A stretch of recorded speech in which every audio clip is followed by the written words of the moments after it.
This is Jonathan Agger, Fifth Pro Boxing Fans. We're here in London, joined by Campbell Hatton. So your Coley Caesar press conference. I presume you're on the bill, Campbell, because we're yet to start the press of it. How are you? Yeah, good. Good start to the camp. To be fair, not far off the fight now. I think it's just over 4 weeks, but yeah. Had a little bit of a relax over Christmas and that, let off a bit of steam because it was busy here, but kept on it over Christmas, so a bit of an head start going into training for this. Just sum up 2021 if you can for me. I mean, you go back to Gibraltar, there was all the attention around your debut, then you had the Manchester fight, then the Tottenham Hotspur Stadium fight, then the Spain fight. That's a lot to deal with.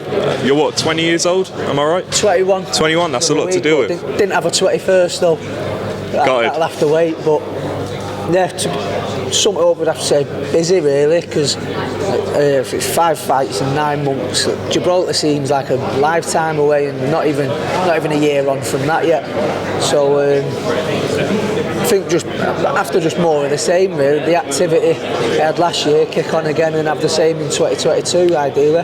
How much do you think you've changed both as a fighter and maybe as sort of getting used to everything in boxing from that Gibraltar fight to where we are now, year on? I think I've changed in loads of ways. I think technically I've improved, and outside of the ring as well. I think because there has been ups and downs in my career, and I think I developed a thick skin early, which I think you need in boxing. No matter what level you get to, you're still going to get your knockers, and I think if I've got that thick skin now early on, I've cracked it where I'm just not bothered now. Like for a while, it was tough, and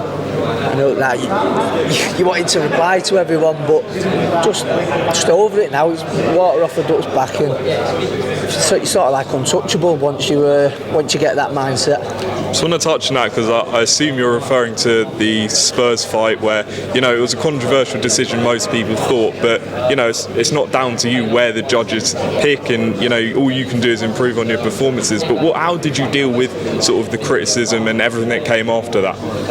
Keep away from my phone for a good while, but I had to get back.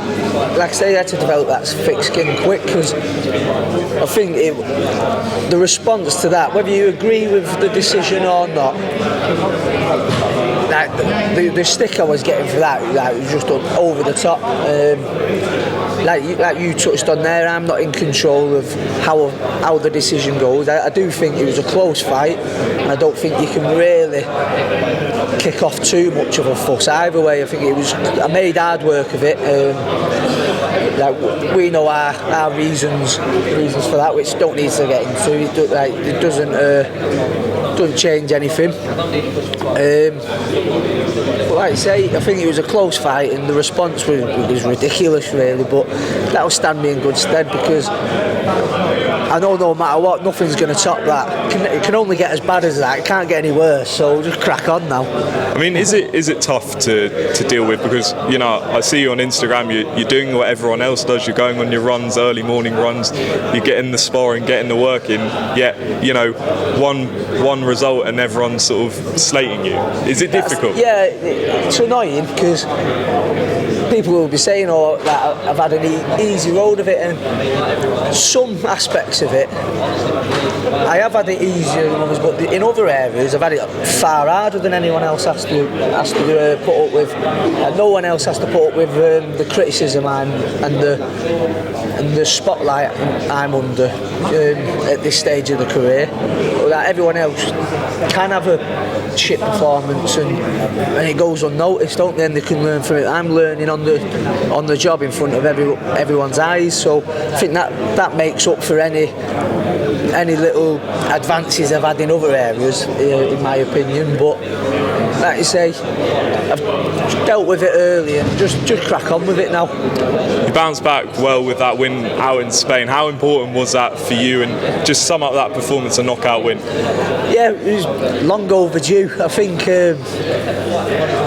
obviously we're not getting too far ahead of ourselves. The opponent in that fight was far from a world beater, let's say, but like the tests are going to get a lot harder than that. But I think it's shown the difference where I didn't just stop him, where I just flew at him and like bulldozed him to the floor. Like, I was thinking about what I was doing. I was picking my shots and being patient, and I think if I'd have done that in any of my fights, I'd have made a lot easier work of it. And that's a little step closer to what me and Matt are used to seeing week in, week out in the gym with good fighters. So it's good to just get that out of the way. I think getting that stoppage, I've done it now, so going into the other fights, you could see I was forcing it and I was desperate to get the stoppage, whereas that one happened by accident, and it's done now. So going into any future fights, don't have to worry about it.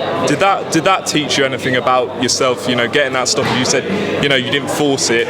Did that show you the progress that you've been making in the gym? Yeah, it's just shown myself how much easier it is when I take my time. I don't know why I've been messing about making hard work of things up to now, but yeah, it's shown me the difference now. So there's no going back.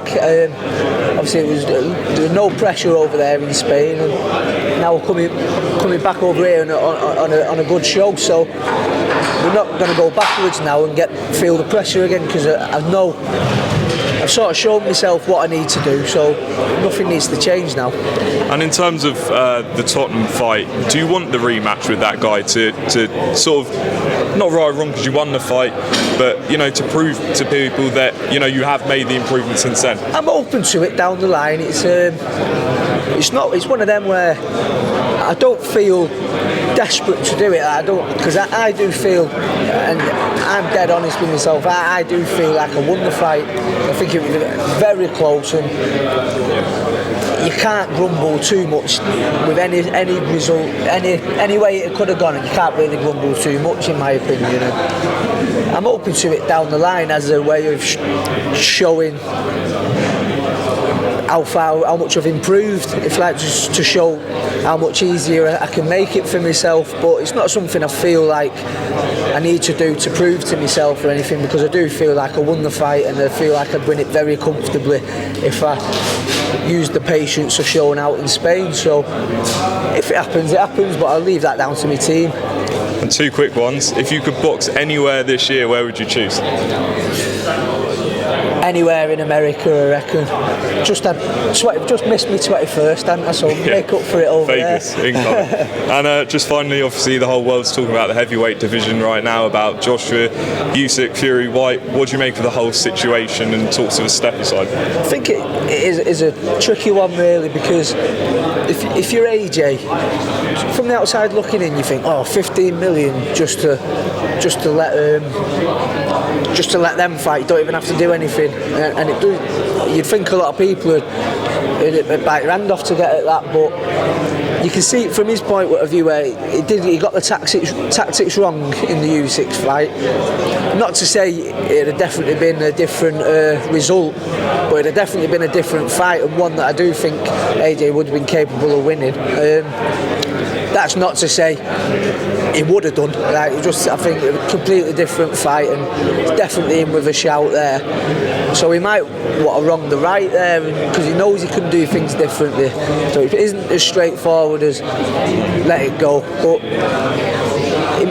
if he was to take the step aside money, it's not to say that the fight doesn't still happen down the line. So it depends how all the fighters involved feel about it, and the numbers involved, doesn't it? But time will tell. I think any fight that happens, the combination of Fury White, AJ White, Fury Usyk, I think they're all top fights, and I don't think anyone's complaining, whatever the outcome is. Very last one, Khan versus Brook. Who wins the fight and why?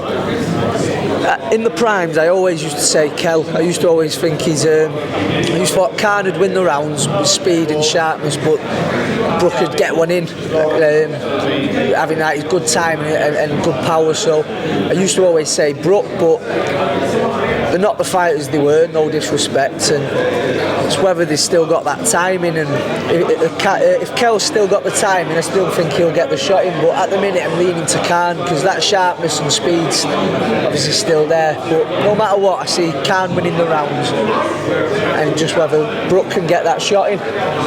Campbell, appreciate your time and best of luck February 27th.